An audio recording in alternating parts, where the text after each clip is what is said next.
The air in the primary triage ward of the Meridian Sanctorum is a thick, liturgical incense of suffering.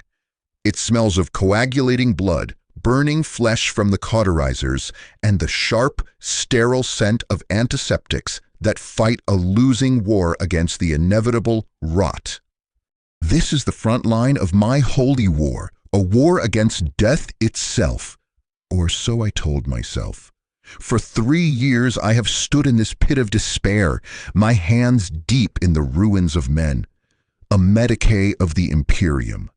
I am Medicae Primus Elias Vance, and every day I commit a sin so profound I fear my soul is already forfeit. You see, I am a shepherd. I do not lead my flock to green pastures and still waters. I guide them from one slaughterhouse to another. The battlefield claims them, tears them apart, and spits them out onto my operating table.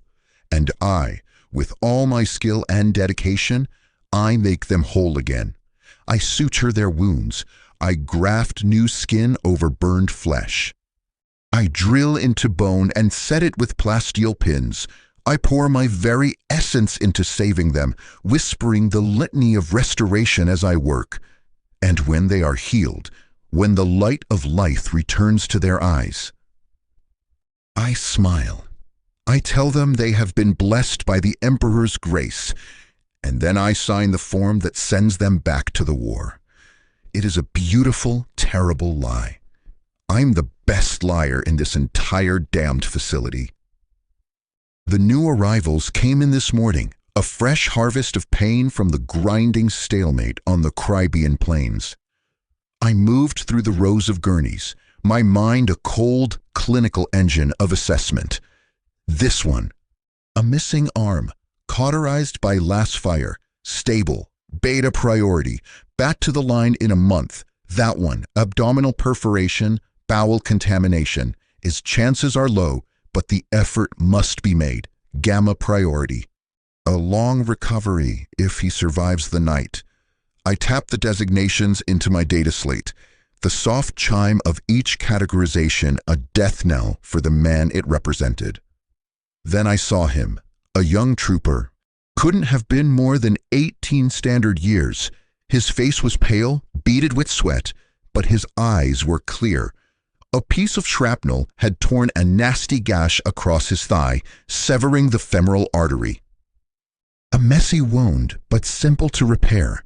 I remember his name, etched into my memory like a scar, Lysander. He looked up at me, his eyes wide with the shock of injury and the terror of the unfamiliar. "Am I going to be okay?" "Medicae?" he asked, his voice trembling. I gave him my most reassuring smile, the one I had practiced in the reflection of a polished surgical tray. "The Emperor protects, son. You'll be back with your squad before you know it." The lie came so easily, so smoothly. It was a balm to his fear. As I began the repair, my hands moving with practiced efficiency, I saw it, just as I had with Sergeant Arvin a week prior, a faint, silvery tracery of fibrous tissue around the artery. A pattern of scars that looked like the roots of a machine. It was subtle, almost invisible against the angry red of the fresh wound. But it was there, a mark, a brand. My blood ran cold, but my hands never faltered. I was a professional. I completed the vascular graft, the synth skin bonding perfectly. I told him he was brave. I told him he had served the Emperor with honor. And all the while, a scream was building in the back of my throat. A silent, desperate wail of complicity. What had they done to him? What were they doing to all of them? Later, in the relative quiet of the post-op ward, I watched Lysander sleep. The orderlies would come for him soon. The quiet ones in gray, not the clanking servitors. They would take him for his final assessment. That was the euphemism they used. I had never questioned it before. I was too busy, too proud of my work. too convinced of my own righteousness. But now, the doubt was a worm burrowing deep into my mind. Sister Hospitaller Katerina, a woman whose face was a roadmap of weary compassion, approached me. "You saved that boy." "Elias, the Emperor will remember your service." I wanted to scream at her. I wanted to shake her and demand to know if she saw the scars, if she knew what happened after we patched them up. But I just nodded. My jaw clenched so tight I thought my teeth would shatter. "I merely facilitated the Emperor's will," I recited, the hollow words tasting like ash in my mouth. That night, in the deafening silence of my cell-like quarters, I could bear it no longer. The image of Lysander's trusting face, superimposed over the ghost of Sergeant Arvin's desperate warning, was a torture no enemy of mankind could ever devise. I had to know. I had to see. The lower levels of the Sanctorum are a labyrinth of weeping pipes and shuddering machinery, the forgotten guts of the great facility. I moved like a ghost through the shadows, my heart hammering a frantic rhythm against my ribs. I had stolen a schematic, a fragile sheet of plastic that showed the service conduits that ran like arteries through the Sanctorum's spine. My destination was a maintenance hatch, long disused, that was listed as providing auxiliary ventilation to level Sigma. The climb was a descent into hell. The ladder was cold, rusted iron that bit into my palms. The air grew thicker, humming with a power that was not just mechanical. It was a psychic thrum, a pressure on the soul. It took me an hour, maybe more, my muscles screaming in protest, before I reached the hatch. The sigil for level Sigma was stenciled on it in faded red paint. A skull gripped in a mechanized quar. With a prayer to an emperor I no longer believed would listen, I pushed the hatch open. The sight that greeted me stole the very breath from my lungs.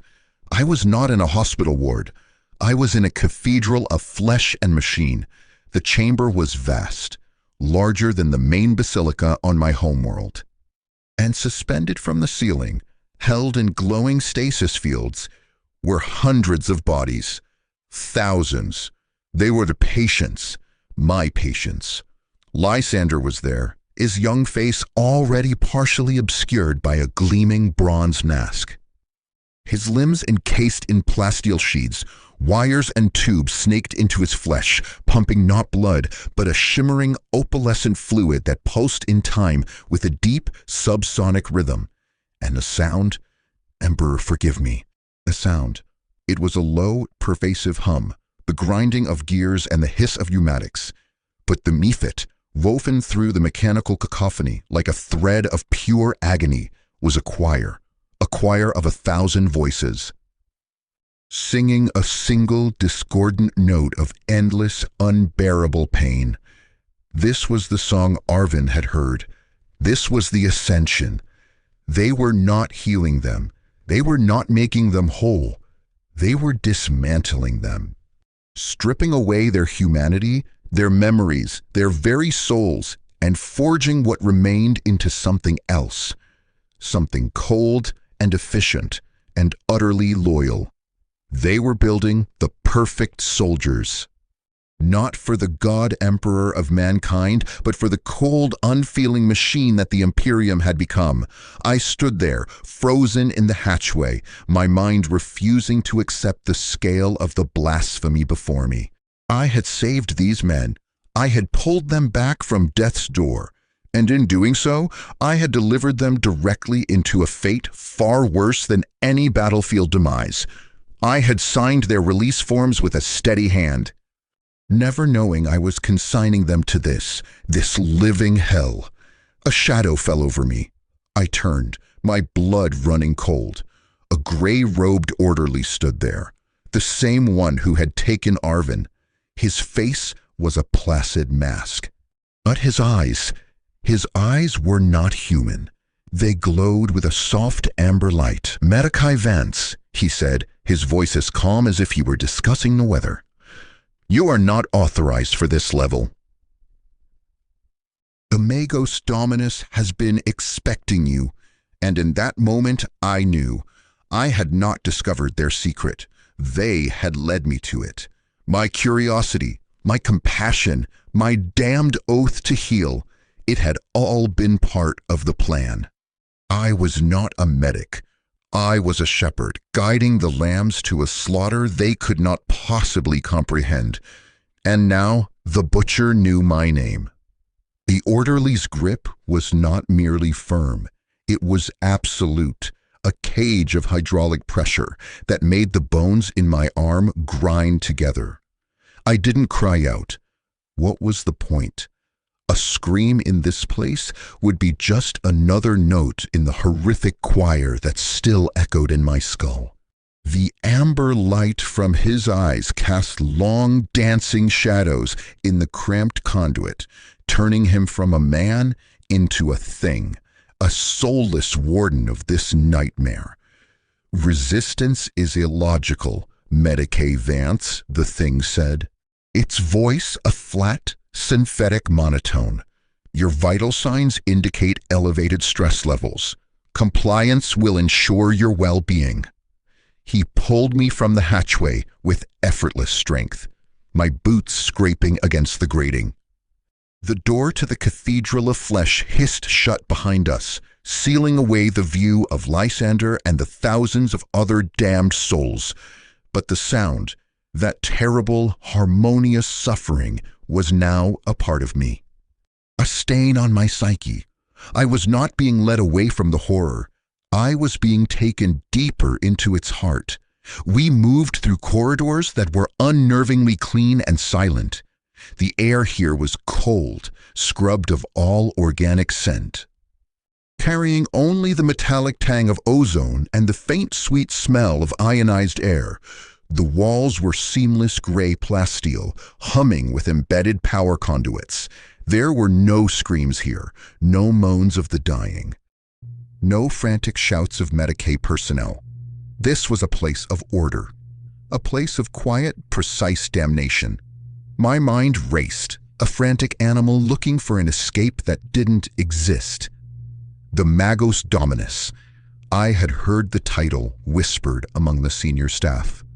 Always with a tone of reverent fear. He was the master of the Meridian Sanctorum, a high lord of the Adeptus Mechanicus, who rarely, if ever, descended to the bloody chaos of the lower wards. What could he possibly want with me? The orderly's words echoed. "He has been expecting you. This was not a punishment for my trespass. This was an appointment I was late for." We stopped before a set of immense doors, forged from dark, polished brass and inlaid with intricate circuitry that pulsed with a soft blue light. There was no handle, no visible mechanism.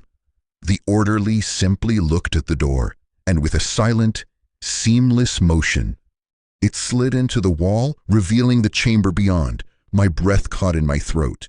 This was not an office. It was a sanctum. The room was circular, dominated by a massive, crystalline portal that looked out into the void of space. The swirling nebula of the Vexus system painting the scene in hues of violet and crimson. In the center of the room, connected to the floor, the ceiling, and half a dozen data ports by a forest of mechadendrites, was Magos Dominus Incarius. He was more machine than man, a sculpture of polished chrome and crimson robe. One of his arms was a complex multi-laser, currently folded into a rest state. His lower body was a cluster of piston-driven legs that clicked softly against the floor.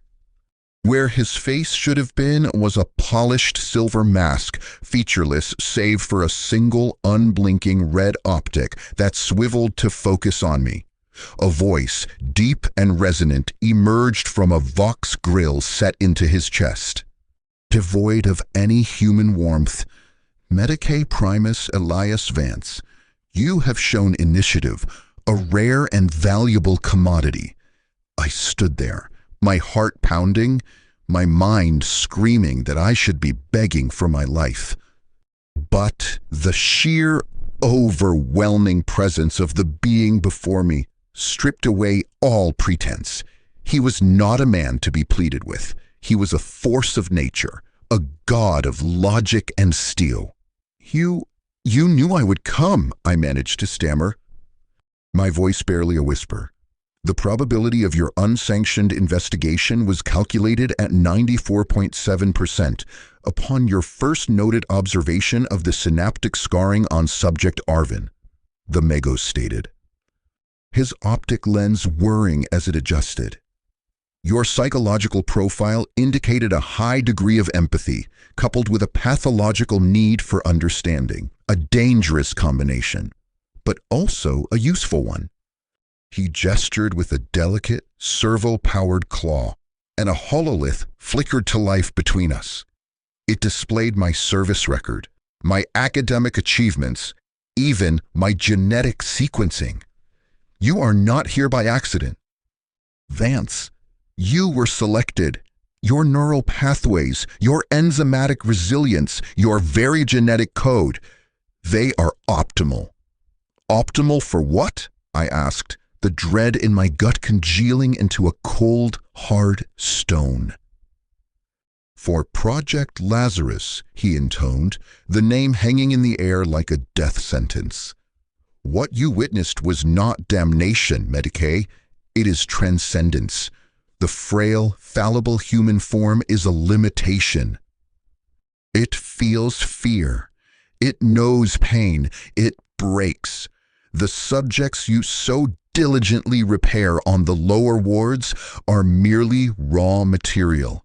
We take your work and we perfect it. We strip away the weakness of the flesh and replace it with the certainty of steel. We remove the chaos of emotion and install the purity of purpose." The hololith shifted, showing a detailed schematic of a human brain with specific regions highlighted. "Your research into neural pathway trauma and synaptic regeneration, the very work that earned you this posting, has been most instructive. You have been developing techniques to re-knit shattered minds, to restore cognitive function where others saw only ruin." "My work was to save them," I shouted, the words bursting from me in a surge of defiant anger. "To make them whole again, not to turn them into machines." "Your definition of whole is sentimentality," the Magos countered, his voice never wavering from its calm. "Logical cadence. A soldier who returns to the battlefield with memories of terror, with the capacity for cowardice, with a spirit that can be broken, is not whole. He is a liability. The soldiers we create here feel no fear. They know no doubt. They require no rations, no sleep, no morale. They are the ultimate expression of the Imperial Guard, an eternal, unyielding legion." He took a step closer, the clicking of his mechanical legs like the ticking of a clock, counting down my sanity. "You have a choice. Medicae Vance, you can continue your work on the lower wards, a blind shepherd leading his flock to a fate you now fully comprehend. Your conscience will fester, and you will slowly go mad with the knowledge of your complicity. Or you can ascend. You can join us here. You can apply your brilliant, empathic mind not to the futile task of restoring flawed humanity, but to the glorious work of forging a new one. You can ensure the transition is efficient." He was offering me a promotion, a partnership in genocide. The horror of it was so absolute, so immense, that I felt dizzy. To refuse was to return to the wards, to look into the eyes of every soldier I saved, and know I was sending them to be unmade. To accept was to become the butcher myself. My oath," I whispered, the foundation of my entire life crumbling to dust around me. "Your oath was to serve the Imperium, the Magos stated, his single red eye boring into my soul. This is service. This is the future. The God Emperor upon his golden throne is the ultimate synthesis of man and machine. We merely follow his divine example. He turned back to the starscape, dismissing me.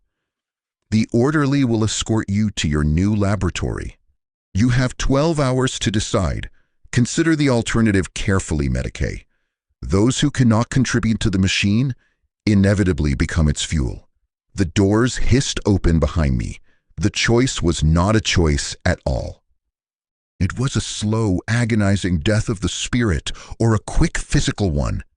As the orderly led me away, back into the sterile, silent halls, I knew one thing with terrifying certainty. The Magos was wrong. I was not being given a choice between two paths. I was being given a shovel and ordered to dig my own grave. They gave me a laboratory. It was a beautiful, terrifying space, a world away from the blood-slicked chaos of the lower wards. Everything was pristine, white, and illuminated by a cold, shadowless light. Banks of advanced diagnostic equipment lined the walls, their screens displaying streams of data I could barely comprehend. In the center of the room stood a surgical chair, a masterpiece of mechanized restraint. Surrounded by articulated arms tipped with lasers, syringes, and neural probes. This was not a place of healing. This was a place of dissection. For 12 hours, I sat on the floor in the corner, my head in my hands. I did not sleep. I did not eat. I simply existed, trapped in the prison of my own mind. The Magus's words echoed on an endless loop. A blind shepherd or a butcher. I thought of Lysander's face, already being encased in metal. I thought of Sergeant Arvin's desperate warning. I thought of the thousands of others, their silent screams a symphony I could now hear, even in the perfect silence of this room. My oath, what was it worth? I had sworn to preserve life, to alleviate suffering, but here in the Meridian Sanctorum, preserving life only led to a suffering so profound it defied description. Was the Magos right? Was true mercy not in saving a flawed, fearful man, but in remaking him into something that could not feel pain? The thought was heresy, a vile poison, and yet it held a twisted, logical appeal. It was a way to silence the screaming in my soul, a way to make the horror stop. A soft chime announced the end of my grace period. The door to my lab slid open, and the same amber-eyed orderly entered, pushing a gurney. On it lay a man, restrained, his eyes wide, with a terror I knew all too well. It was one of the guardsmen from the last shipment. I had treated him for a concussion and minor lacerations. He was supposed to be discharged. Beta priority. The Mago sends his regards, the orderly intoned. Subject Theta 779 is prepared for Phase 1 neural calibration. Your expertise in minimizing synaptic degradation during the initial interface is required. The procedure protocols are on the terminal. The orderly turned and left, sealing the door behind him. I was alone with the soldier, his name, according to the chart now displayed on the main screen, was Evander. He struggled against his restraints, his breath coming in ragged gasps. "Please," he banged, his voice cracking. "Medicae, please don't let them do this. I saw what they did to the others." "I saw them. They're turning us into things." I walked to the terminal, my legs feeling like lead. The screen showed a complex schematic of Evander's brain. Highlighted in red were the areas targeted for recalibration. The amygdala, the hippocampus, the prefrontal cortex, the seats of fear, memory, and personality. The procedure was a precise surgical lobotomy, using my neural regeneration techniques not to heal, but to sever. to scorch the earth of his mind and make room for the cold, hard logic of the machine. This was the test. The Magos was not just asking me to choose. He was demanding I prove my choice with action. I could refuse. I could smash the terminal, try to free Evander. We would both be dead in moments, our bodies fed into the same incinerators that consumed the surgical waste. A clean end, a moral one. But then I looked at Evander. Not as a soldier, not as a subject, but as a man who was terrified, a man who was in pain. And I realized a terrible, devastating truth. The Magos was wrong about me. My empathy was not a weakness to be exploited or eliminated. It was my weapon. It was the only thing I had left. If I died now, nothing would change. Another Medicae, one without my scruples, would take my place.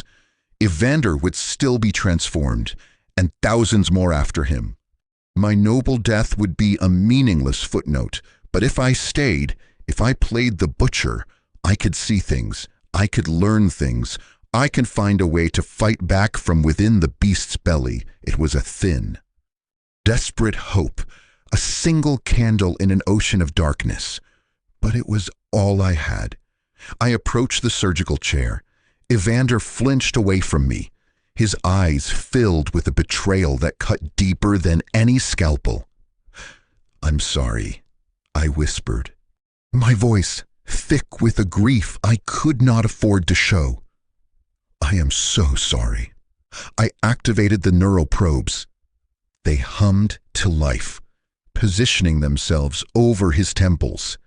On the screen, his brain activity spiked. Waves of terror and confusion. I began the procedure. My hands were steady. My face was a mask of cold concentration. But inside, I was screaming.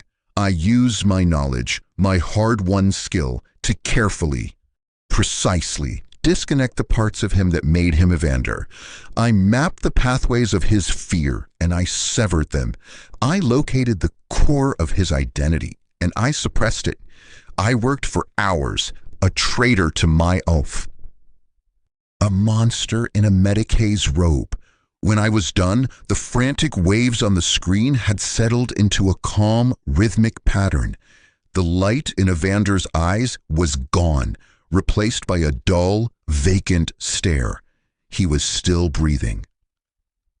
His heart still beat, but the man I had just spent an hour systematically erasing was gone. The door opened, and the orderly returned. He scanned Evander with a handheld device, then nodded. Efficiency rating, 98.3%. Minimal neural trauma. The Magos will be pleased. He wheeled the hollowed-out shell that had been Evander away. I was left alone in the sterile silence, the smell of ozone and fear clinging to me. I walked to the sanitizer unit and scrubbed my hands until the skin was raw and bleeding. I would not be able to scrub away the stain. I had taken the first cut, not on a body, but on my own soul. I had become the architect of damnation. But as I stood there, trembling, watching the water run red down the drain, I made myself a new oath, a silent, heretical prayer.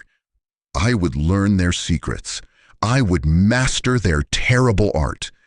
And I would find a way to make this machine of death destroy itself. The shepherd was now a wolf in sheep's clothing, and the butcher's block would soon learn to fear its own knife. The silence in my laboratory was no longer sterile. It was accusatory. Every gleaming surface, every softly humming machine seemed to whisper the name Evander. I had scrubbed the surgical chair until the enamel shone. But I could still smell the phantom scent of his fear, the sharp animal tang of a soul being unmade. My hands, once instruments of salvation, now felt like foreign objects, heavy and stained. I had crossed a threshold. There was no absolution for what I had done, no prayer in the Imperial creed that could wash this blood away. The only path left was forward, deeper into the darkness, clutching the feeble hope that I might find a weapon in the abyss. The Magos, true to his word, had granted me access. My new laboratory was not just an operating theater, it was a nexus of data. With a few keystrokes, I could call up the entire history of Project Lazarus. From its theoretical inception to the grisly specifics of every ascended subject, it was a vast, horrifying library of suffering, all catalogued with the cold, dispassionate precision of the Mechanicus. I spent my first days as a senior Medicae in a state of numb horror, scrolling through files that detailed procedures that made my work on Evander seem merciful. I learned the true scale of the project. Level Sigma was just the beginning, the final assembly line. The process started much earlier, on levels with designations like Epsilon and Omega. On Epsilon, they performed the initial biological modifications. The skeletal lacing with adamantium alloys, the myomer fiber bundles woven into muscle tissue, the subdermal plating. On Omega, they installed the core cybernetics, the cognitive processing units, the sensory augments. The interface ports for weapon systems. My work on Sigma was the final, most delicate step, the neural calibration, the creation of the empty vessel ready to be filled with the will of its masters. My empathy, the very quality the Magos had identified as a useful tool, was now my greatest liability and my only asset. I had to bury the screaming, grieving part of myself deep down, encase it in a shell of cold. Clinical detachment as hard as the plasteel they grafted onto the subjects. I became a model servant of Project Lazarus, efficient, unquestioning, innovative. I studied the neural mapping techniques, and I improved them.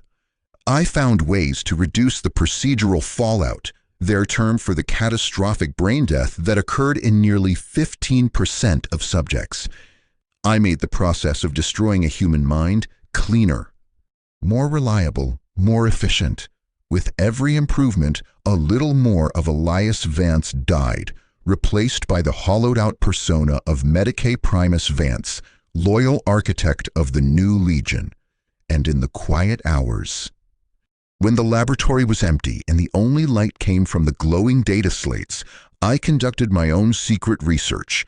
I cross-referenced the files of the subjects I had calibrated with their original medical records from the lower wards. I was looking for a pattern, a flaw, a weakness. I found it in the synaptic scarring, the strange fibrous tissue I had first seen on Sergeant Arvin and young Lysander was the key. It was a bioconductive filament, grown from a vat-borne alchemical mixture and injected into the subjects during their initial recovery on the lower wards. It acted as a neural pathway, a pre-laid road for the cybernetic interface to follow. It made the final calibration faster, more stable, but I noticed something in the data that the Mechanicus, in their obsession with pure functionality, had overlooked. The filament was not inert. It was a living, biological component, and it retained a faint residual echo of the host's original neural patterns. It was like a ghost in the machine, a whisper of the person who had been. In most cases, this echo was too weak to be significant, drowned out by the powerful signals of the new cybernetic consciousness. But in a small subset of subjects, those with particularly strong will or unique neural chemistry, the echo was stronger. It created instability, glitches, moments of hesitation in combat simulations, brief, inexplicable flashes of memory. This was my weapon, not a bomb or a blade, but a ghost, a memory. My opportunity to test my theory came sooner than I expected. The orderly delivered a new subject for calibration. Her name, according to the file, was Kayla, a sergeant from the Valerian 12th. She had sustained severe spinal damage from a plasma blast. My own signature was on her discharge papers from the lower wards. Praising her indomitable spirit, now she was here, her body already a masterpiece of augmetic reconstruction, her mind the final component to be installed. As I prepared the neural probes, I accessed her core file. Her instability quotient was flagged as elevated. The ghost in her machine was strong. The standard procedure called for an aggressive calibration, a complete scorched earth approach to ensure no trace of her former self remained. But I had a different idea, a heretical one. I began the calibration, my movements precise and sure, but I deliberately altered the parameters. Instead of severing the neural pathways connected to the biofilament, I merely suppressed them. I created a dam in the river of her consciousness rather than diverting the entire flow. It was an incredibly risky procedure. If the Mechanicus monitors detected what I was doing, I would be joining Evander on the assembly line. But if it worked, I would not be creating a hollow soldier. I would be creating a sleeper, a woman with the strength and resilience of an ascended soldier. But with the memory and will of Sergeant Kayla buried just beneath the surface, waiting for a trigger, for hours I worked, my concentration absolute, sweat beaded on my forehead despite the womb's chill. I was walking a razor's edge, carefully balancing the new cybernetic directives with the suppressed native consciousness. When I finally finished, the monitors showed a perfect, stable calibration. The orderly scanned her and gave his usual nod. Efficiency rating 99.1%. A notable improvement, Medicae. As he wheeled her out, Kayla's head turned slightly on the gurney. Her augmetic eyes, now glowing with a soft blue light, fixed on me for a fraction of a second. There was no recognition, no emotion, just a blank, mechanical stare. But in that moment, I felt a jolt of connection, a fragile thread of hope. I had not saved her. I had damned her to a half-life, trapped between woman and weapon. But I had also given her a chance, however small, to one day remember who she was. That night, I did not scrub my hands. I sat in the darkness of my quarters, and for the first time since my ascent, I allowed myself to feel a sliver of something other than despair. It was not hope, not yet. It was the cold, hard satisfaction of a miner who, after years of digging in utter blackness, has finally struck a vein of ore. It was treacherous, unstable, and its extraction could kill me. But it was there. I had found the flaw in their perfect machine. The humanity they worked so hard to erase was not a weakness to be eliminated. It was a persistent, resilient infection, and I had just learned how to make it spread. Weeks bled into a month, a grim procession of calibrated minds and silenced souls. I had become a master of my terrible craft, the star pupil of Project Lazarus. Magos Incarius himself commended my work in a fleet-wide data burst, holding up my neural efficiency metrics as the new standard. The irony was a poison I learned to savor. Every compliment, every increase in my security clearance was another brick in the fortress I was building against them. I was their perfect servant, and they never suspected that the man diligently improving their slaughterhouse was secretly plotting to burn it to the ground. My secret war was fought in the subroutines of the Sanctorum's noosphere. I used my high-level access to embed code within my calibration protocols, subtle, self-replicating algorithms that would seek out subjects with high instability quotients and apply my suppression technique instead of the standard eradication. I called them my seeds. Each seed was a prayer, a tiny act of rebellion buried in the heart of a monster. I had no way of knowing if they worked, if the ghosts I was planting would ever awaken. It was an act of faith in a place that had outlawed it. The isolation was a constant grinding pressure. I was surrounded by the Mechanicus adepts and their servitors, beings for whom emotion was a computational error. I had to be one of them. I mimicked their flat tones, their precise movements, their utter lack of affect. I discussed the merits of different neural interface patterns with Tech Priestess Lyra, as if we were talking about the weather, not the systematic destruction of human consciousness. Inside, I was screaming. The only thing that kept me sane was the data. I became obsessed with tracking the subjects I had calibrated, monitoring their performance in the combat simulators on the training levels. Then it happened. Subject Gamma 772, the soldier who had once been Sergeant Kayla, was undergoing advanced weapons integration trials. The simulation was a classic urban pacification scenario. Her unit was taking heavy fire from a simulated insurgent stronghold. The tactical logic prescribed a frontal assault, accepting 30% casualties to achieve the objective. Kayla's unit followed the order. They were cut down one by one, their simulated corpses piling up in the data stream. Standard acceptable losses, but Kayla did not die. According to the logs, she broke protocol. Instead of continuing the suicidal charge, she used the corpses of her fallen squad mates as cover, flanked the stronghold, and eliminated the enemy command node with a single precise shot from her integrated las cannon. The simulation ended in a tactical victory, but with a massive flag in the data stream. Deviation from prescribed tactical parameters. Initiative outside programmed bounds. My heart hammered against my ropes. This was it. The ghost had stirred. I immediately filed a report, framing it as a concern. Potential instability in Subject Gamma 772.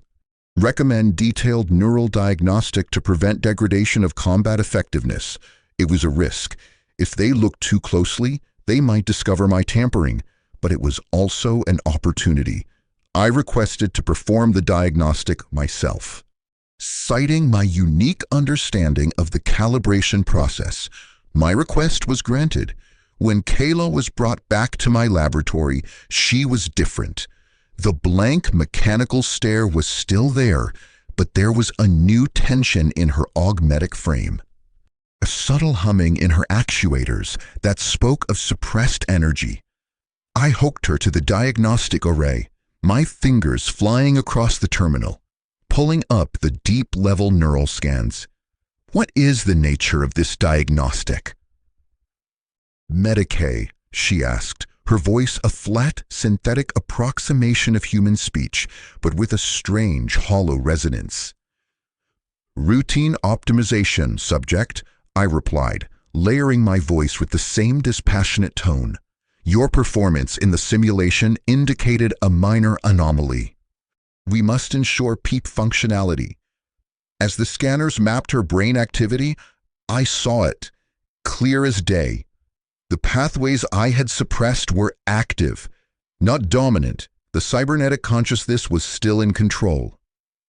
But they were firing, creating a faint secondary pattern beneath the primary one. It was the echo of Sergeant Kayla, the ghost I had saved.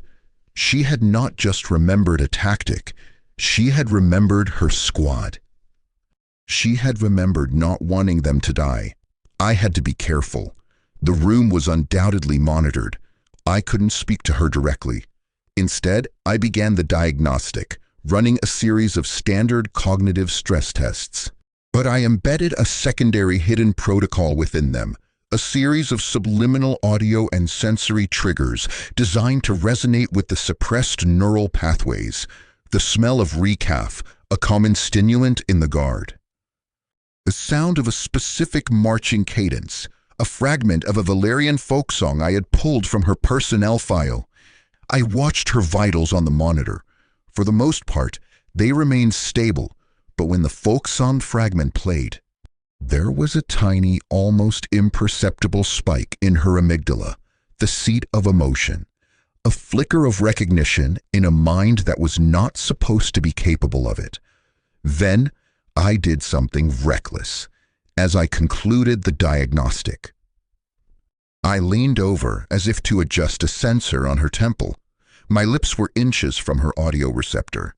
I whispered, so softly it was barely a breath, "Remember the plains of Valeria, Sergeant." Her augmetic body went rigid. The humming in her actuators intensified to a sharp whine. Her head snapped towards me, and for one terrifying, exhilarating second, the blank blue light in her eyes seemed to flicker, and behind it, I saw a flash of raw, human confusion and pain. It was gone in an instant, replaced by the flat, machine stare. The system monitors blared an alert. Neural spike detected. Subject experiencing atypical bioelectric feedback. I quickly entered a command administering a low-dose sedative through her internal systems. A minor feedback loop in the sensory augments, I announced to the empty room for the benefit of the listeners. Corrected? The subject is stable.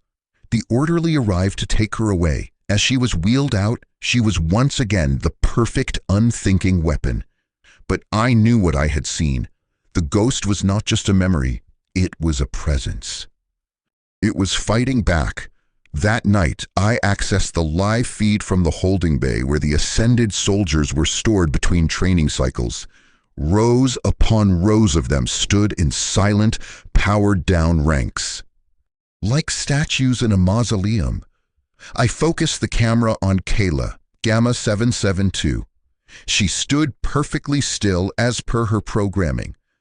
But then I saw it. A single minute tremor ran through her right hand, the one that had once held the standard-issue lasgun of the Valerian 12th.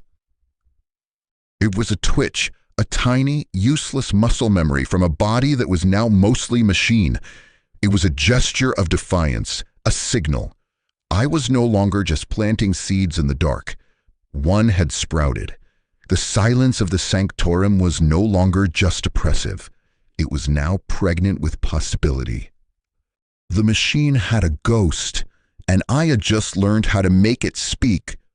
The war for the soul of the Meridian Sanctorum had begun, and the first shot had been fired, not with a bolt, but with a whisper. Complacency is a poison, and in the Meridian Sanctorum, it is a death sentence. My success with Kayla, that fleeting moment of connection, had filled me with a dangerous warmth, a flicker of pride. I had outsmarted the Magos. I had proven that humanity could not be so easily erased. It was a fool's triumph, and the universe was quick to remind me of my place. The summons came not to my laboratory, but to the Athelberg chamber. A place I had only seen on schematics. It was the primary operational theater for Project Lazarus, the strategic heart from which the Magos directed his grand design.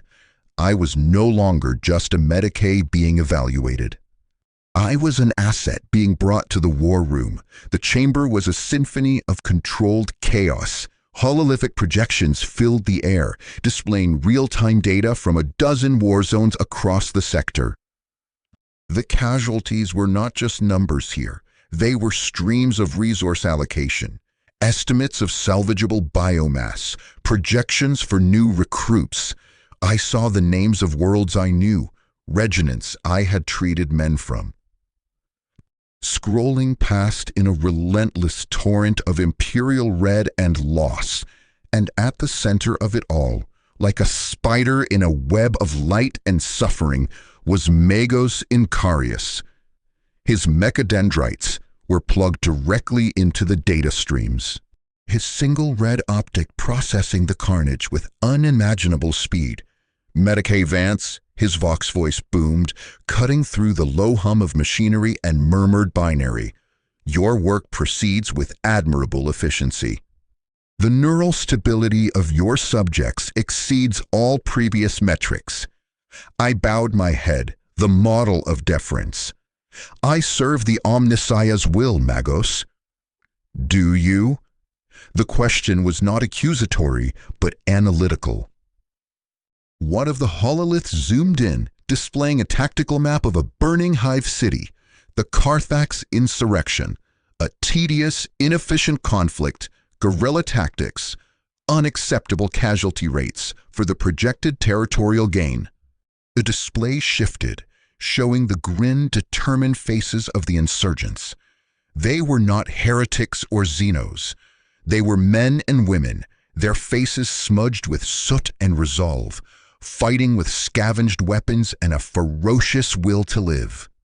They were, in their own way, human, and that was their crime. The standard Imperial Guard response is insufficient, the Magos continued.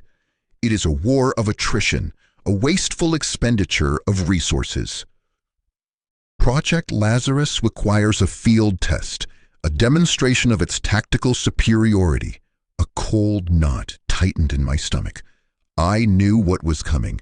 The Genesis cohort, comprised of the first 100 soldiers, calibrated using your improved protocols, will be deployed to Carthax Prime. Their objective is the total pacification of Hive Secundus. You will accompany them. The words struck me with the force of a physical blow. Accompany them to the front. To see my work, my terrible secret children, unleashed upon living, breathing human beings. This was not a test of my skill. It was a test of my resolve. They wanted to see if I could stomach the final product of my labor. My place is here, Magos, in the laboratory, I began, my voice dangerously close to betraying my horror. Your place is where your expertise is most required, he interrupted, his tone leaving no room for argument. You will monitor the neural integrity of the cohort in real time. Any deviations, any instabilities, you will note and correct. This is the final validation of your work, Vance. Do not fail it. The journey to the Carthax system was a blur of grim silence. I was given a small, fortified observatory on the Command Leviathan, a ship that smelled of ozone and cold ambition. My console was linked to the sensorium feeds of every soldier in the Genesis cohort. I could see through their eyes, hear through their audio receptors, monitor their every biometric. I saw the world as they did, a landscape of tactical data, threat assessments, and optimal kill zones. There was no fear in these feeds. No hesitation, only a cold, relentless purpose. Among the 100 identifiers, one was highlighted for my special attention. Gamma 772, Kayla. The drop pods fell upon Hive Secundus like a metallic hail. From my vantage point in high orbit, I watched the deployment. There was no rallying cry, no shouted orders, just the silent, terrifying synchronicity of 100 individuals moving as a single organism. They hit the ground and began their advance, a wall of ceramite and death.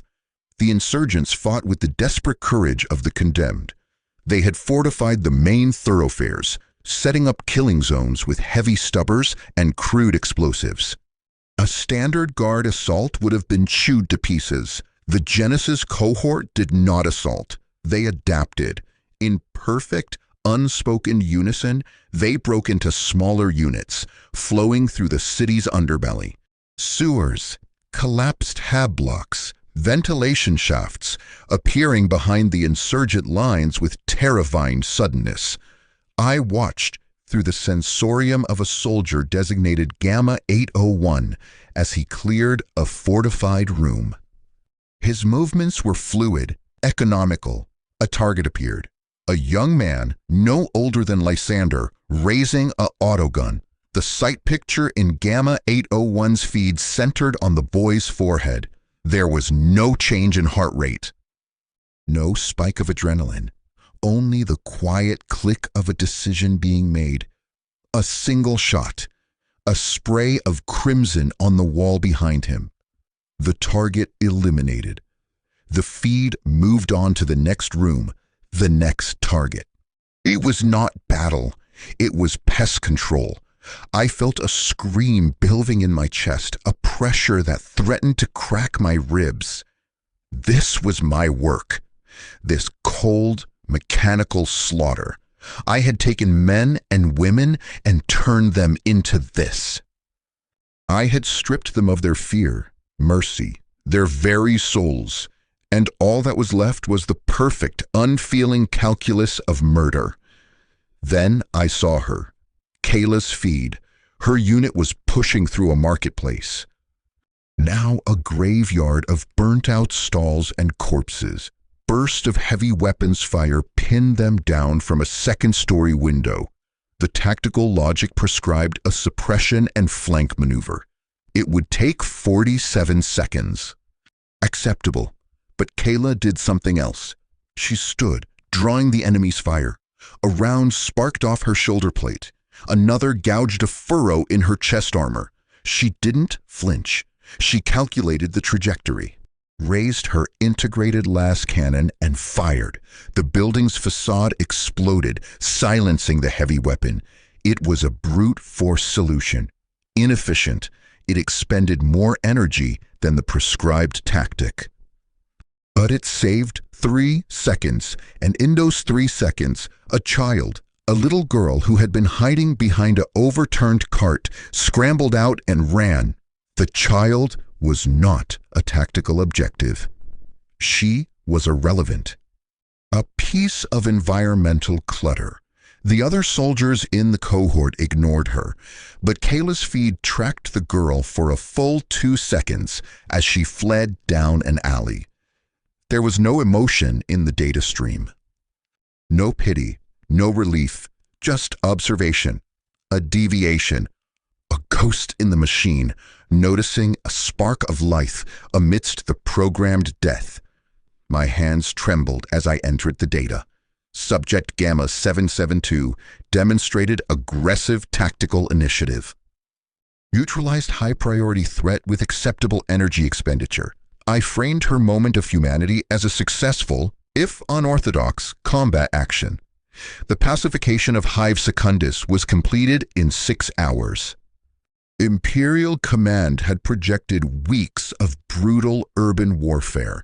The Genesis cohort suffered 0 casualties.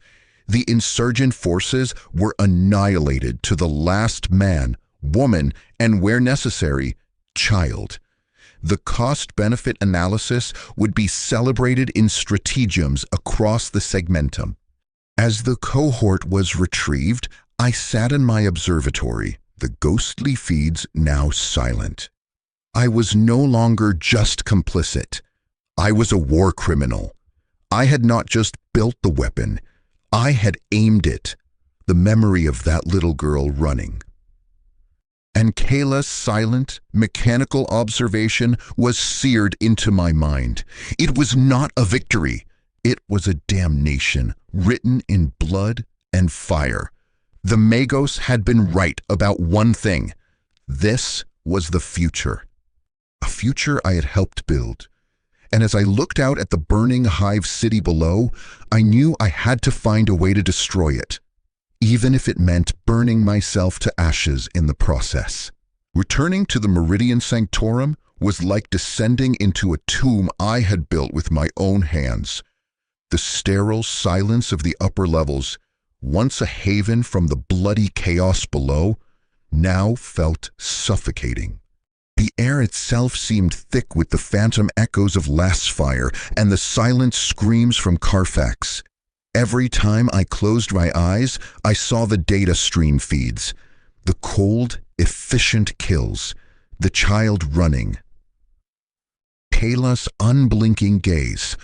I was a man haunted by ghosts I had personally created. The Magos, however, was ecstatic. The data from Carthax was everything he had dreamed of. My efficient neural calibrations were declared an unqualified success.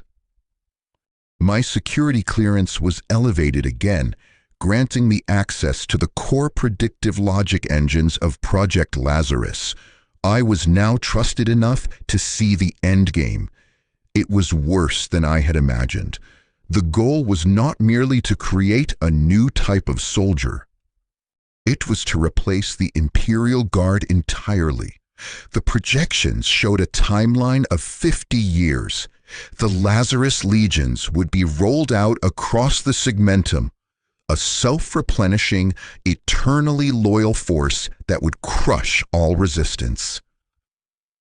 Both foreign and domestic, the file spoke of resource reallocation, a chilling euphemism for the gradual phasing out of conventional guard regiments.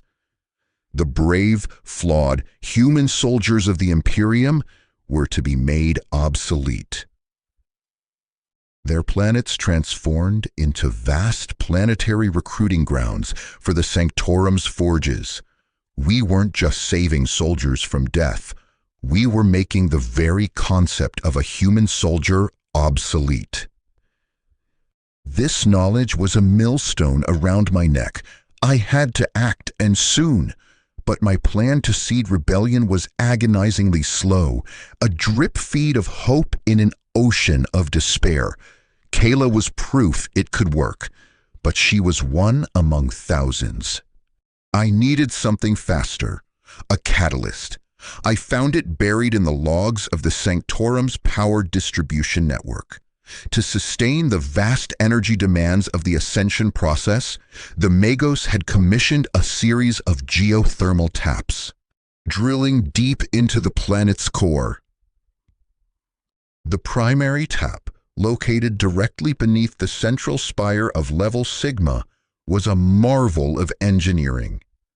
A catastrophic failure in its containment field would not just cause a power failure, it would trigger a chain reaction that would vaporize the entire Sanctorum and a significant portion of the continent it stood on. It was also a potential bomb. A final, merciful end, but to sabotage it, I needed access, and that required bypassing security protocols that were beyond my clearance. Even now, I needed a key. A digital skeleton key that could only be forged in one place, the Magos' own personal logic core. A sanctum where his consciousness interfaced directly with the Sanctorum's machine spirit.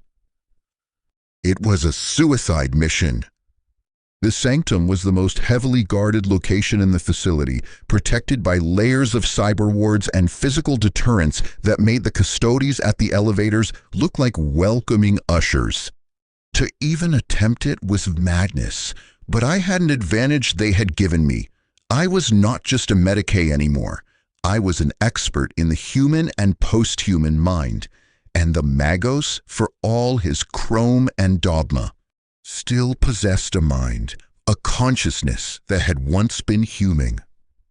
It had to have a weakness, a flaw in its logic, a ghost in his machine.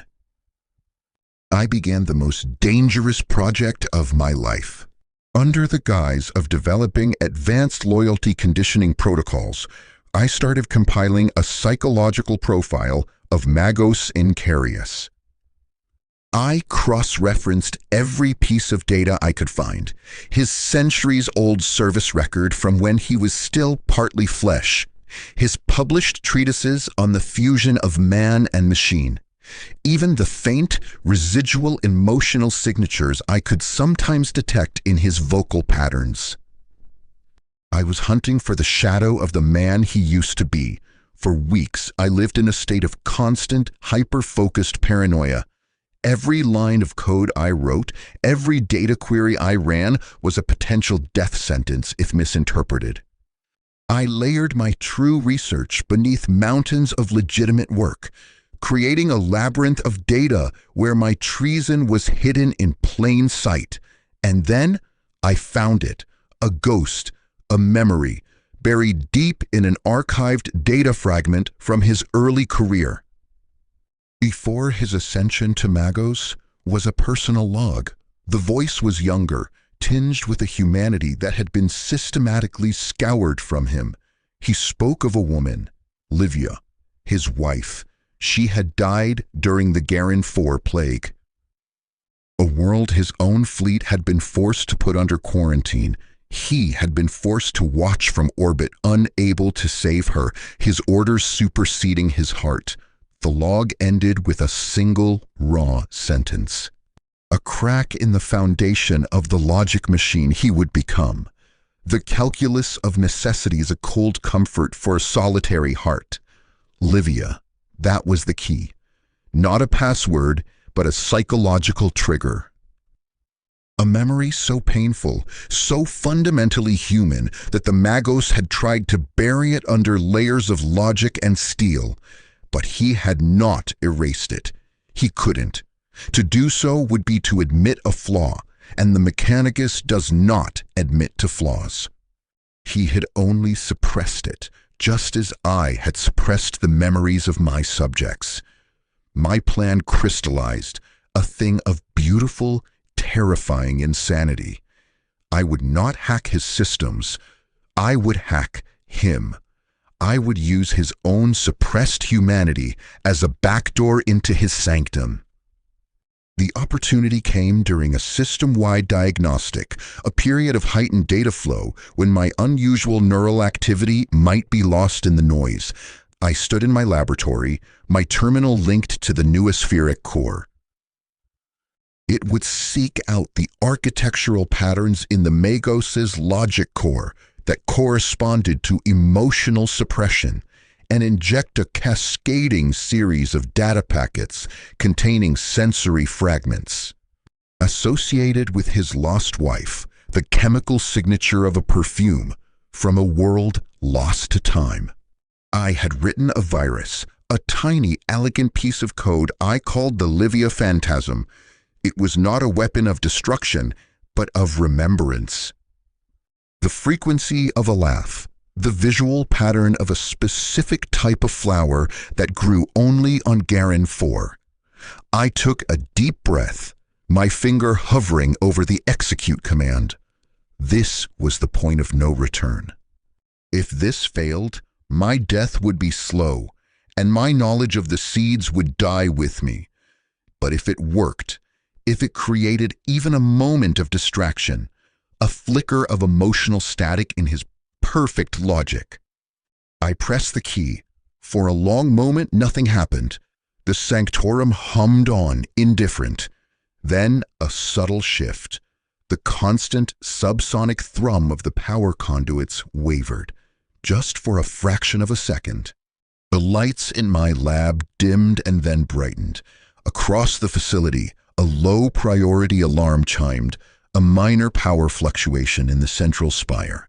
Nothing to be concerned about, but I knew I had done it. I had made the God machine remember it had a heart. I immediately accessed the security logs for the Magos' sanctum. For a period of 3.7 seconds, the primary cyber wards had experienced a priority reallocation of processing power. They had been blind. It was a window, a tiny, fragile crack. It was enough. I now had the access protocol I needed. The final piece of the bomb was in my hands. The sanctorum was a sleeping giant, and I had just learned how to make its heart stop. The time for subtle seeds was over. The time for the final surgical cut was approaching. Victory is a dangerous intoxicant. The success of the Livia Phantasm, the mere fact that I had reached into the core of the Magos' consciousness and stirred a ghost, filled me with a reckless, giddy power. For a brief shining moment, I felt like a god of ruin, a puppeteer pulling at the strings of the very machine that sought to control me. It was a feeling more seductive and more perilous than any despair. I had to crush it, to bury it under layers of cold, pragmatic planning. One misstep, one moment of triumphal carelessness, and the entire fragile edifice of my rebellion would come crashing down. The Magos' reaction to the system fluctuation was not anger, but intense, focused curiosity. He summoned me to the Ethelberg chamber once more. The air crackled with displaced energy, and the Magos himself seemed different. The movements of his mechadendrites were slightly less fluid. A barely perceptible hesitation, as if his processing cycles were occupied with a background task he could not quite resolve. "The recent anomaly in the central spire," he began, his vox voice carrying a faint, new harmonic of static. "An intriguing data ghost. My initial analysis suggests a resonance echo from the Garen 4 quarantine records. A sentimental frequency." My blood ran cold. He had detected the trigger. He was backtracking the signal. "The machine spirit's memory is long, Magos," I said, keeping my voice carefully neutral. "Perhaps it is a reminder that even the most perfect logic is built upon a foundation of past experience." The red optics swiveled to focus on me with unnerving intensity. "An astute observation, Medicae Vance. It underscores the necessity of our work. The past is a source of error. Emotion is a flaw in the circuit. The Lazarus Legion will be free of such imperfections. They will have no past to haunt them, no sentiment to cloud their purpose." He gestured, and in view Hololith sprang to life. It was a schematic of a human brain. But it was my brain, my neural mapping, my genetic sequence, my entire biological and psychological profile rendered in cold clinical light. "Your work has reached its logical conclusion, Vance. The calibrations are perfected." A field test was a success. There is only one variable left to optimize: the calibrator himself. The floor seemed to drop out from beneath me. This was it, the final promotion, the one I had feared since my first day on Level Sigma. "You possess a unique neural architecture," the Magos continued, as if discussing the upgrade of a Servitor. "Resilient, adaptable, and now thoroughly proven. Your empathy, once a liability, has been harnessed into the ultimate tool for understanding and reshaping the human mind. To waste such a resource in a mere supervisory role is inefficient." One of his mechadendrites extended, offering me a data slate. On it glowed a single stark image, the surgical throne, far more advanced than the one in my lab. Surrounded by machinery designed not for surgery, but for integration. It was the central apparatus from the Genesis chamber, the very one I had seen during my first fateful trespass. "You are to be the primary control node for the Lazarus Legion. Vance, the unifying consciousness that will direct the first full legion of 10,000 ascended. Your mind will be the conduit through which the will of the Imperium flows. You will become the sharp, unthinking point of the Emperor's spear. It is the highest honor a servant of the project can achieve." I stared at the image, my mind reeling. This was not just about silencing me or utilizing my skills. This was the culmination of their entire plan. They needed a guiding intelligence, a human mind capable of the complex tactical thought that pure machines lacked, but stripped of the humanity that would cause it to question, to hesitate, to feel remorse. They needed a god for their new army, and they had chosen me to sit on the throne. I could not refuse. Refusal was death, and the destruction of all my work. I had to accept. I had to walk willingly into the very machine I had sworn to destroy. I am unworthy of such an honor, I managed to say, the words ash in my mouth. Worth is a subjective metric, the Magos replied. Your functionality is what matters. A procedure is scheduled for 72 hours from now. Prepare yourself. As I was dismissed, walking back through the silent halls on legs that felt like water, the full horror of my situation enveloped me. I had been so focused on planting seeds of rebellion in the soldiers that I had failed to see the noose tightening around my own neck. My plan to destroy the geothermal tap was now a race against my own annihilation. I had 72 hours to turn myself from a potential god into a martyr. The next 2 days were a fever dream of controlled panic. I moved through my duties like an automaton, finalizing calibration reports, signing off on deployment orders for the nascent Legion, all while my mind worked frantically behind the mask of compliance. I accessed the geothermal tap schematics again and again, using the backdoor access key I had forged during the Livia Phantasm incident. The sabotage had to be perfect. It had to look like a catastrophic systems failure, not an attack. I settled on a cascade corruption of the plasma containment field regulators. A single corrupted command sent at the precise moment of a power transfer would cause a feedback loop that would breach the core containment in under 60 seconds. There would be no time to stop it. But I couldn't just destroy the Sanctorum.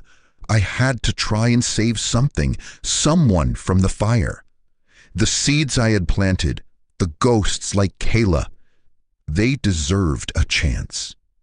I couldn't free them, but I could perhaps give them a moment of clarity before the end, a chance to die as themselves, not as the weapons they had been turned into. I wrote a second virus, a companion to the one that would kill the power tap. I called it the Elegy. It was a simple, brutal piece of code designed to be triggered by the massive energy surge that would precede the meltdown.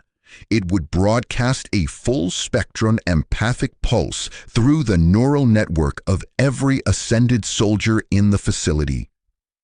A pulse tuned to overwhelm their cybernetic suppressors and flood their systems with the raw, unfiltered memories of their former lives for one single agonizing minute before the fire took them.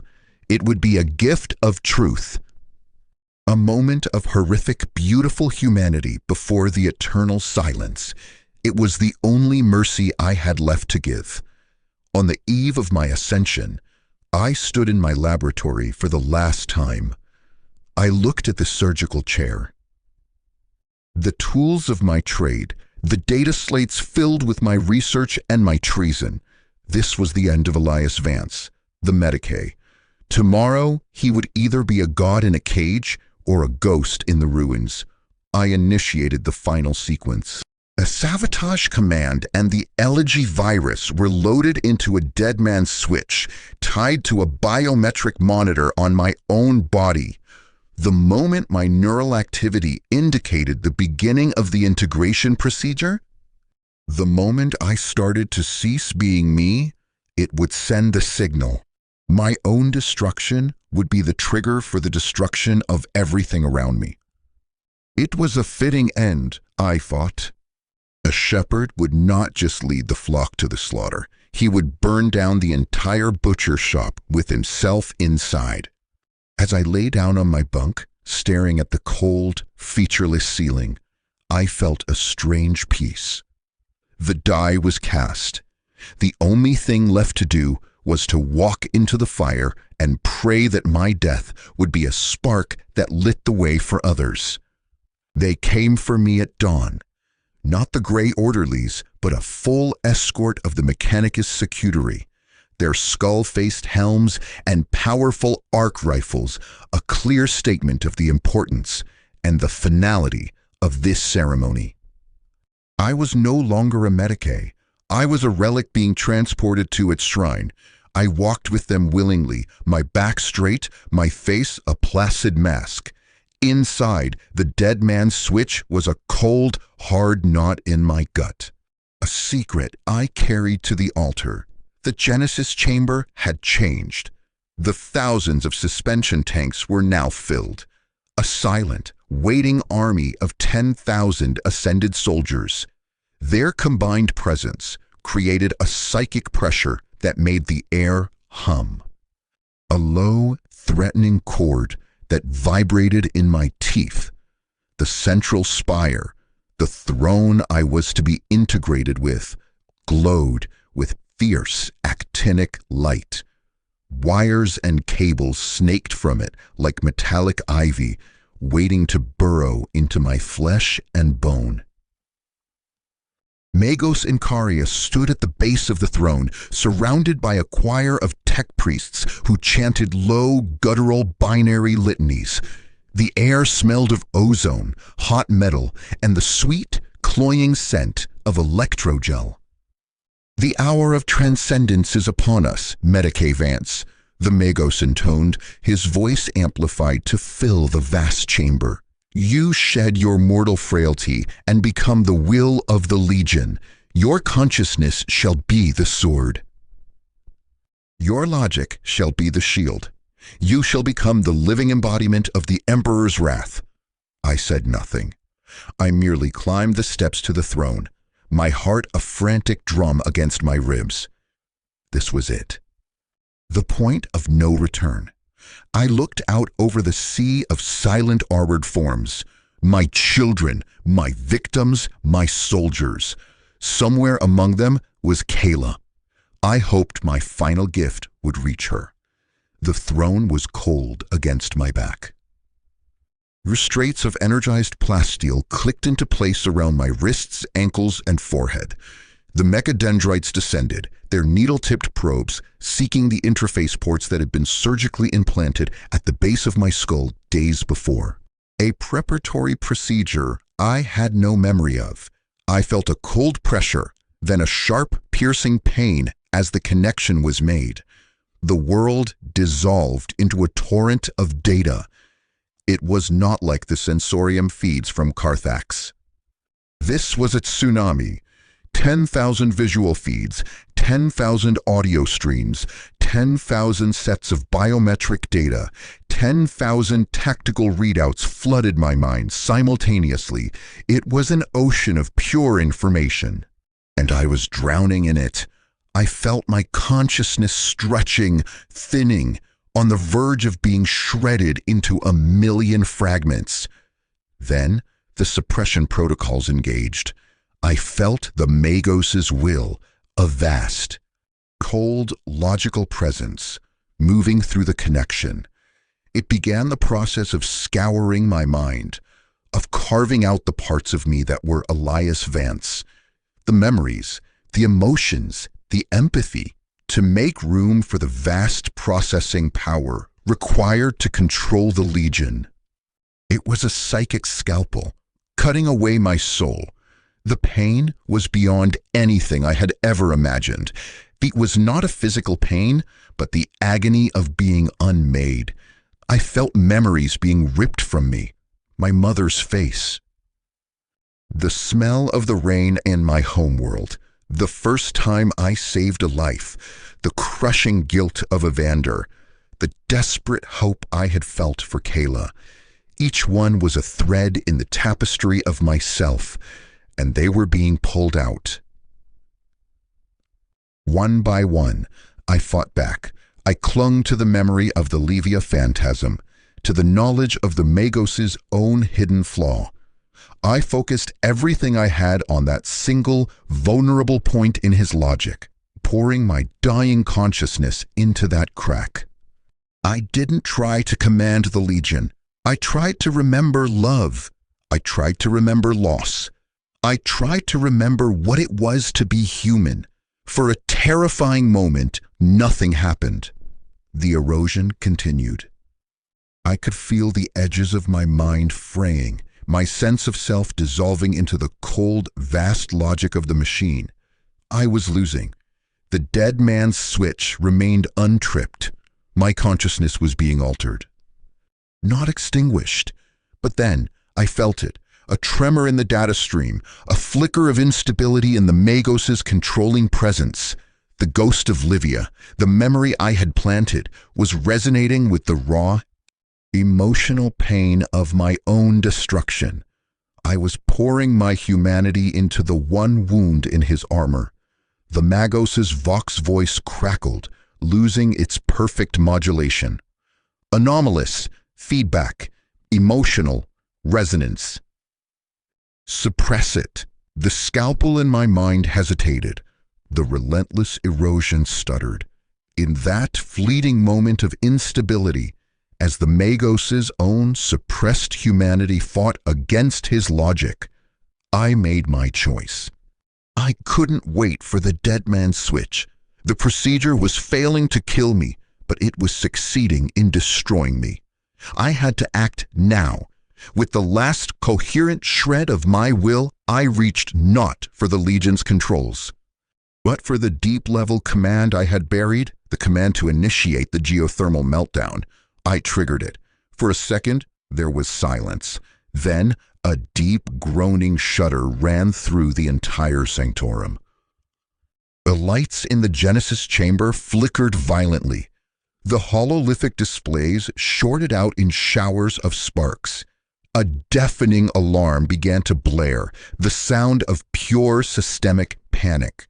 Cataclysmic core breach imminent, a robotic voice boomed. Containment failure.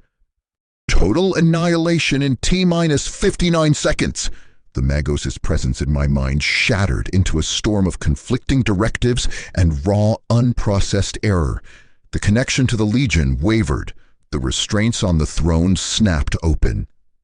I was free, but I was also still connected, and I could feel the elegy virus activating, spreading through the network like a wildfire. Across the Genesis chamber, a sound began to rise. It started as a low moan, then built into a cacophony of 10,000 voices screaming in unison. Not the single harmonious note of programmed agony, but a discordant symphony of raw, individual terror, grief, and rage. The ascended soldiers were convulsing in their tanks. Beating against the glass with newly remembered hands, their eyes wide with the horrifying clarity of who they had been and what they had become. I saw Kayla, Gamma 772, clawing at her faceplate, her mouth open in a silent scream of recognition and betrayal. The Magos was staggering, his mechanical systems glitching, his mechadendrites lashing out uncontrollably.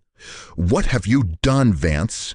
His voice was a distorted shriek, stripped of all logic, filled with a rage that was terrifyingly human. "You have destroyed perfection. You have betrayed the Omnissiah."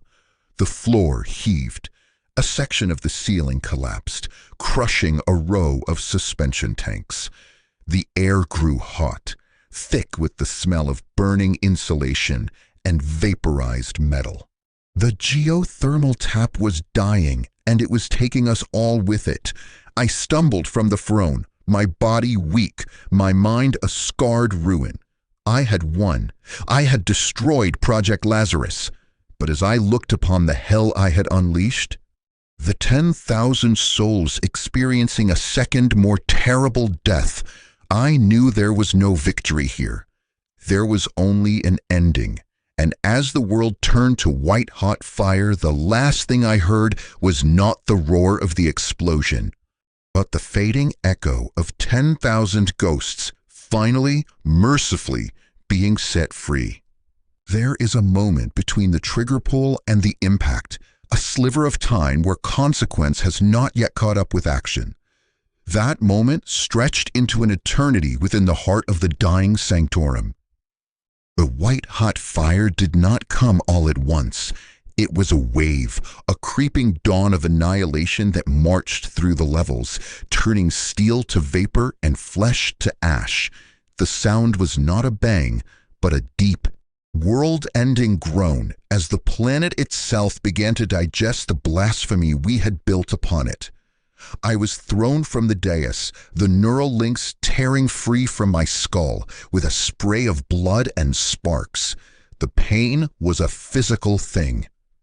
A branding iron searing across my consciousness, but it was nothing compared to the psychic backlash from the Legion.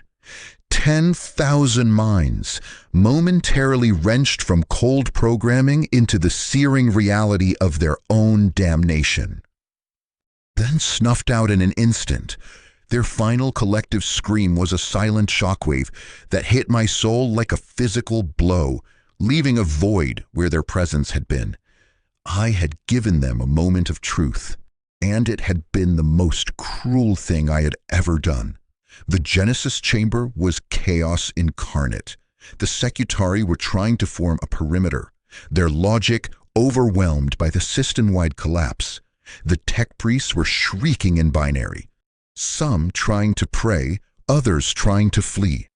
Magos Incarius stood amid the ruin, his mechanical form shuddering, sparks erupting from his joints. The Livia phantasm and the catastrophic system failure had broken something fundamental in him. His single red optic was fixed on me, and in its glow I saw not the cold logic of the machine god, but the raw, undiluted hatred of a man who had seen his life's work destroyed. "Vance!" he roared.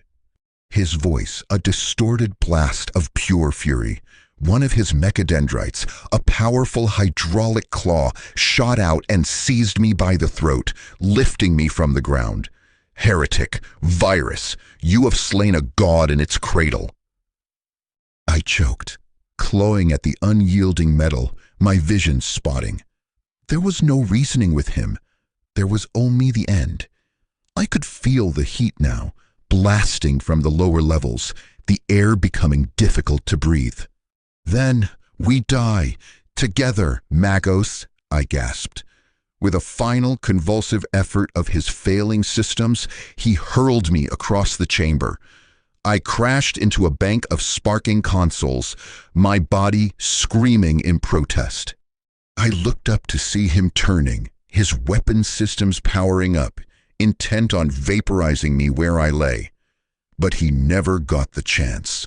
The floor of the Genesis chamber, stressed beyond its limits, gave way. A colossal section of it, including the central dais and the Magos himself, plummeted into the inferno raging in the levels below. His final transmission was not a curse or a prayer, but a burst of cure. Undifferentiated static, the sound of a machine breaking. I was left on a crumbling ledge, the fire rising to claim me. This was the end I had chosen. The scorched earth, the final surgical cut. There was a grim satisfaction in it. Project Lazarus was dead. The Magos was dead. The Legion was dead. But as the flames licked at my boots, a final stubborn instinct took hold. The will to live, that most human, most illogical of impulses, flared within me. I had not survived this long, had not walked through this much hell to simply lie down and die. I had to bear witness. I had to make it out, to tell this story, to ensure that the horror of the Meridian Sanctorum was never repeated. With a strength I didn't know I possessed, I pushed myself up. The service conduit, the same one I had used to first discover this nightmare. It was on the far wall, its hatch warped by the heat, but still intact.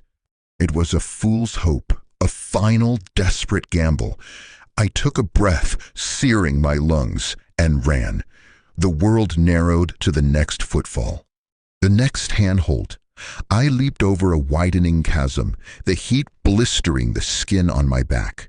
I scrambled up a collapsed support beam, my hands burning on the hot metal. I was not a Medicae anymore. I was not a rebel or a savior. I was an animal, fighting for one more second of life. I reached the conduit hatch. The manual release was fused shut. I beat at it with my fists, my strength failing, the fire closing in. This was it. This was how it ended. Then, a hand, clad in scorched ceramite, gripped the release from the other side. With a shriek of tortured metal, it wrenched the hatch open. Standing in the conduit, her augmetic body smeared with soot and coolant fluid, was Kayla, Gamma 772. One of her optical sensors was shattered. Wires spilled from a gash in her side. But she was there. She had survived the elegy. She had survived the meltdown. And she had remembered. Her remaining functional eye, a dim blue lens, looked at me. There was no smile, no greeting. Just a slow, deliberate nod. She had heard my whisper in the lab.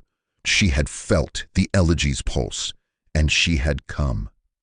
She grabbed my arm, her grit firm but not crushing, and pulled me into the relative coolness of the conduit. Behind us, the hatch sealed shut, and a moment later was consumed by the inferno. We were in darkness. The only sounds, the distant roar of the Sanctoran's death throes, and the ragged, painful sound of my own breathing. I had set out to destroy a machine, and in the process, I had saved a single, shattered piece of a human being. It was not a victory. It was not a redemption. The cost was too high, the scales too grotesquely unbalanced. But as I followed Kayla through the dark, away from the fire, I understood. This was not about balancing scales. This was about a spark, a single, fragile spark carried out of the conflagration. The Meridian Sanctorum was a tomb, a monument to the Imperium's willingness to sacrifice its humanity for victory. But I had escaped its pyre. And I was not alone. The war was not over. It had just changed its shape. I was no longer a shepherd or a butcher. I was a ghost, a witness, and I had a story to tell. The darkness in the service conduit was absolute, a thick, suffocating blanket that pressed in on all sides. The only constants were the agonized rasp of my own breathing and the steady, mechanical whir of Kayla's augmetic limbs as she guided me through the labyrinth. I was a ruin. My body was a tapestry of burns, lacerations, and the deep psychic wound left by the Legion's final scream. My mind was a shattered mosaic, pieces of Elias Vance scattered amidst the debris of the control node I had almost become. I clung to consciousness by a thread, that thread being the firm, unyielding pressure of Kayla's grip on my arm. We did not speak. What words could possibly bridge the chasm between us? I was the architect of her torment. The man who had systematically erased her and then, in a fit of monstrous mercy, forced her to remember it all. She was my creation and my victim, my failed salvation and my only living witness. Our silence was a language of its own. Filled with shared horror and a mutual desperate need to simply move, time lost all meaning. We climbed through collapsed shafts, waded through knee-deep runoff that stank of chemicals and promethium, and squeezed through gaps where the Sanctorum skeleton had twisted in its death throes. The roar of the inferno was a constant, distant companion, a reminder of the pyre we had escaped. Occasionally, the ground would shudder violently, and a new section of the complex would give way behind us, the sound a deep, grinding cough of a dying beast. After an eternity, we emerged, not into freedom, but into a deeper level of hell.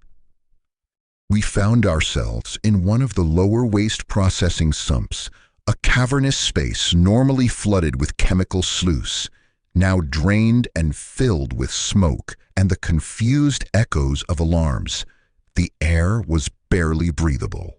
And the dim emergency lumens cast long, dancing shadows. Here, the full chaotic aftermath of the meltdown was on display. Servitors, their programming fried, stumbled aimlessly or beat their heads against walls in mindless loops. A handful of surviving tech adepts, their robes torn and faces smeared with grime, were trying to rally, their chants fractured and desperate.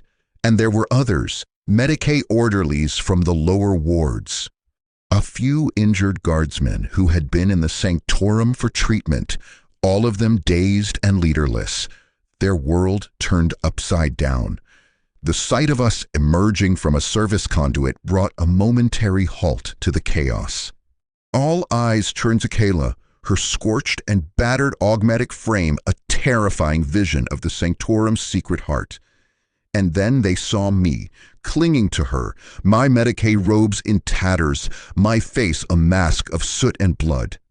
Medicae Vance, a young orderly, cried out, his voice cracking with relief and terror. "The Emperor protects! You're alive!" Before I could respond, a tech priest, his mechadendrites twitching erratically, pointed a trembling metal thingle at Kayla and ascended. "The abominations have broken containment. It is a purge. We must purge them all."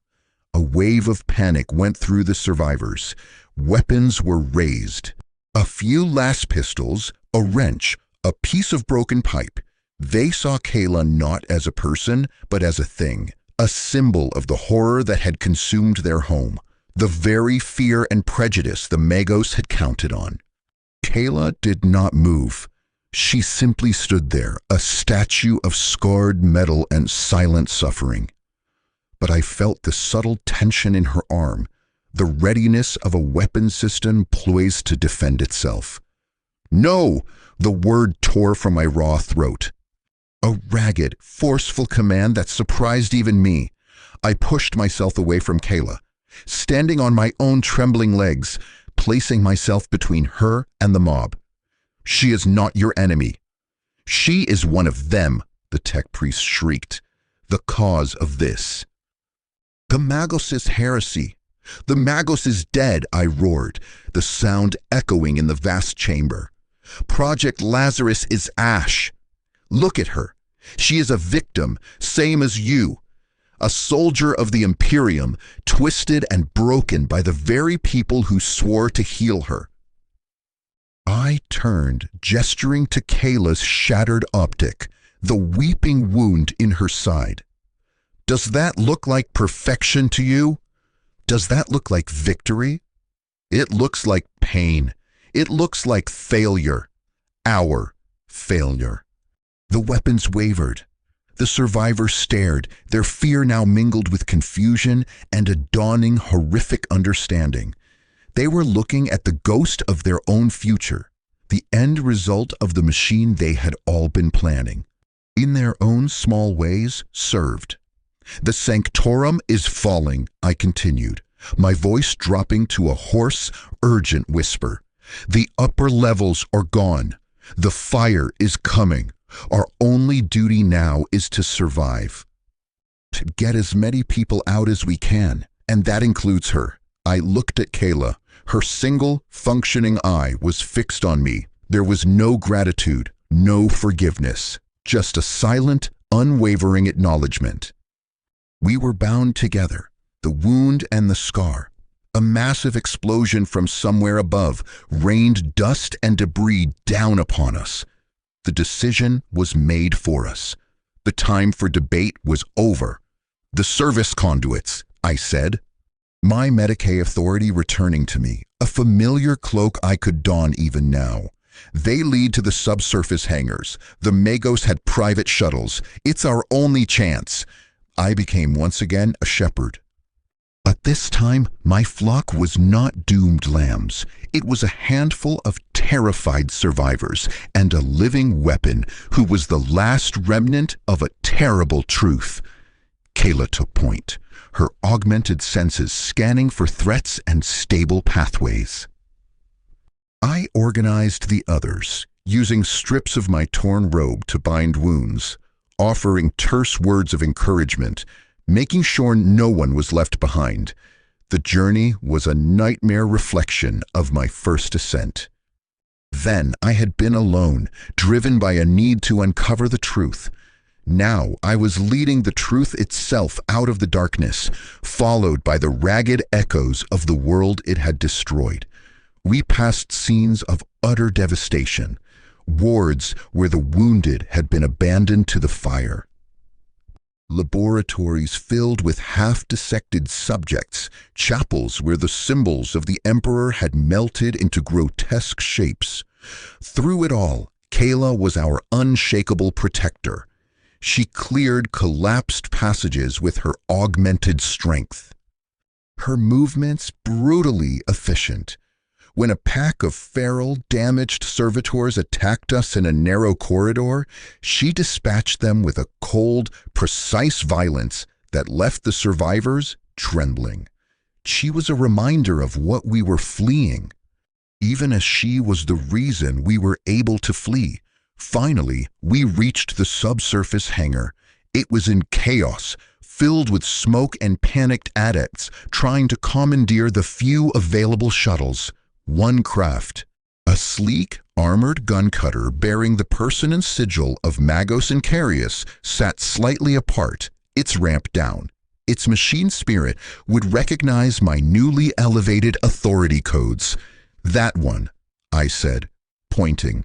We fought our way through the chaos. As we boarded, a final colossal tremor shook the entire facility. The hangar ceiling began to collapse. Kayla stood at the base of the ramp, holding back a falling support beam with her bare hands. The metal groaning in protest. "Go!" I yelled at the survivors, pushing them up the ramp into the shuttle. I turned back to Kayla. "Kayla, now!" She looked at me, her single eye glowing in the gloom. For a fraction of a second, I thought she would stay, that she would let the sanctorum become her tomb. But then, with a final mighty heave, she shoved the beam aside and lunged up the ramp. I hit the closure control. And the door sealed shut, just as the hangar collapsed in on itself. The shuttle pilot, a terrified servitor, was already initiating launch sequence. As we blasted free of the burning ruin of the Meridian Sanctorum, I looked out the viewport. The great fortress of healing was a raging funeral pyre, a volcano of sin and steel vomiting its black soul into the sky. I had escaped. I had saved a handful of lives. But as I looked at the haunted faces of the survivors and the silent, scarred form of Kayla standing guard at the rear of the cabin, I knew the truth. The sanctorum was gone. But the wound it represented would never fully heal. It would become a scar on the galaxy and on my soul. And I was the one who had to bear witness to the pain it had caused. The gun cutter tore through the upper atmosphere of Vexus 4, leaving the burning wound of the Meridian Sanctorum behind. The transition from the planet's bloody orange sky to the cold, silent blackness of the void was jarring. Inside the cabin, the silence was even deeper, thick with trauma and exhaustion. The survivors huddled together, shell-shocked. The young orderly wept silently. The tech priest muttered binary prayers to a machine god that had clearly abandoned him. And Kayla stood apart, a statue of silent anguish, her single blue eye fixed on the receding fireball of the planet below. She was watching her own grave recede into the distance. I tended to the wounded as best I could with the shuttle's limited Medicae kit. My own body was a symphony of pain, but I welcomed it. Each ache, each sting was an anchor, a reminder that I was still alive, still human. For now, the psychic backlash from the Legion's death scream had left a void in my mind. A cold, echoing chamber where the ghost of 10,000 souls now resided. I knew, with a certainty that chilled me to the bone, that I would never be free of them. They were my burden, my eternal congregation of the damned. The shuttle's voxcaster crackled to life, slicing through the heavy silence. Unidentified gun cutter, this is the Imperial Navy frigate Righteous Fury. You are entering a quarantine zone. Transmit your identification and authorization codes immediately, or you will be fired upon. The survivors looked at me, their eyes wide with fresh terror. We had escaped the fire only to be delivered to the Imperial Navy. What would they do with us, with her? I moved to the comms panel, my mind racing. I had the Magus' codes, but using them would brand us as fugitives from the very heresy the Navy was likely here to contain. I had to choose my words with the precision of a surgeon's scalpel. I sounded Righteous Fury. This is Medicae Primus Elias Vance, last surviving senior Medicae of the Meridian Sanctoral. My voice was rough but steady. Authorization code Sigma 79er. The Sanctorum has been destroyed. I have with me a handful of survivors and critical intelligence regarding the nature of the catastrophe. There was a long pause. I could imagine the confusion on the bridge. A Medicae in the Magus' personal shuttle, claiming to be a survivor of an event that had just scoured a continent from orbit. Medicae Vance. A new, sharper voice came over the vox. This was an officer. Your code is recognized, but your story requires verification. Stand by for boarding and debriefing. Be advised, any resistance will be met with lethal force. A short while later, the shuttle shuddered as it was locked into the Righteous Fury's docking bay. The ramp lowered to reveal a full squad of naval armsmen. Their hellguns trained on us. Their commander, a stern-faced lieutenant with a scar across his jaw, eyed our ragged group with deep suspicion. His gaze lingered on Kayla, his finger tightening on the trigger of his weapon. "What in the Emperor's name is that?" he demanded. "She is Sergeant Kayla of the Valerian 12th, I said, stepping forward, placing myself between him and her once again. She is a survivor, and she is under my protection. The intelligence I possess is sensitive. It must be delivered directly to your commanding officer. What I have to say cannot be entered into any standard log." The lieutenant's eyes narrowed. He was weighing the risk. A Medicae, even a senior one, making such demands was highly irregular. But the scale of the disaster on the planet below was equally irregular. "Very well," he said curtly. "But the thing stays here, under guard. You will come with me to see the captain." I was led through the stark gray corridors of the frigate, a world of enforced order and military discipline that felt alien after the organic chaos of the Sanctorum. I was brought to the captain's ready room. Captain Valerius was a tall, grim man, his face etched with the lines of command and his uniform immaculate. He studied me as I entered, his eyes taking in my tattered robes. My burns, the blood that had dried on my face. "Medicae Vance," he began, his voice like grinding stones. "You have 1 minute to explain why I should not have you thrown in the brig and your companion jettisoned into the void." I stood before his desk, my hands clasped behind my back to hide their trembling. This was the moment, the culmination of everything. I had to be more than a survivor now. I had to be a witness. I had to make him believe. "Captain," I said, my voice low and intense. The Meridian Sanctorum was not a hospital. It was a forge for a new kind of heresy, sanctioned by the highest levels of the Adeptus Mechanicus. I told him everything. I left nothing out. I spoke of the triage, the categorization, the hidden scars. I described level Sigma, the Genesis chamber, the ascension process. I confessed my own role, my complicity. My slow awakening to the horror. I told him of Project Lazarus, of the Magos' plan to replace the Imperial Guard, of the Legion of 10,000 I had been chosen to lead. I described the Carthax pacification, a cold, mechanical slaughter, and I told him of my sabotage, of the elegy, of the final, terrible moments as 10,000 souls were given a moment of clarity before being consumed by fire. I spoke for a long time.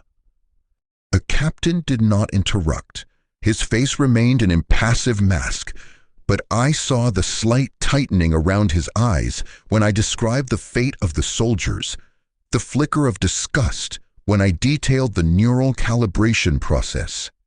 When I finished, the room was silent, save for the constant low hum of the ship's engines. He stood up and walked to the viewport, looking out at the stars. "What you are describing is inconceivable," he said quietly. "Tech heresy on an unprecedented scale. If true, it would require a full inquisitorial purge." "It is true," I said, the weight of my testimony feeling like a physical force. The evidence burned with the Sanctorum. All that remains is the testimony of a broken Medicae. And her. I gestured vaguely in the direction of the docking bay. She is the living proof. A soldier of the Imperium, turned into a weapon against her will, and then broken by the truth. Captain Valerius turned to face me. "Why did you do it, Vance? You had achieved a position of great trust. You were to become a god to a legion. Why destroy it all?" I met his gaze squarely. "Because I took an oath to preserve life, Captain, not to pervert it. I would rather be a man who died for that oath than a god who lived by breaking it." He studied me for a long, long moment. I could see the calculations going on behind his eyes, the political ramifications, the risk, the sheer unbelievable nature of my story. "Your companion," he said finally. "Sergeant, what is to be done with her?" "She is not a thing to be done with, Captain," I said, a flare of protective anger in my voice. "She is a wounded soldier. She needs sanctuary, understanding. Or, if that is impossible, a clean death, not an execution." He nodded slowly, a decision made. "You will both be given quarters, under guard. Your story will be verified as much as it can be. A astropathic message has already been dispatched to the Ordo Hereticus. They will decide your fate and the fate of this truth you carry." I was led away, not to a brig, but to a small, spare cabin. It was the first true silence and safety I had known in what felt like a lifetime. But there was no peace in it. As I sat on the bunk, staring at the blank metal wall, the ghosts of the Legion stirred in the quiet spaces of my mind. I could still hear them, their final unified scream now faded to a perpetual. Whispering static at the edge of my consciousness, I had borne witness. I had told the story, but the cost of that story was etched into my soul and into the silent, scarred form of the woman in the cabin next to mine. The war was over, but the battle for our souls had just begun. I was Medicae Elias Vance, and I was the first witness to the horrifying reality of a hospital in the 41st millennium. And my testimony was only the beginning.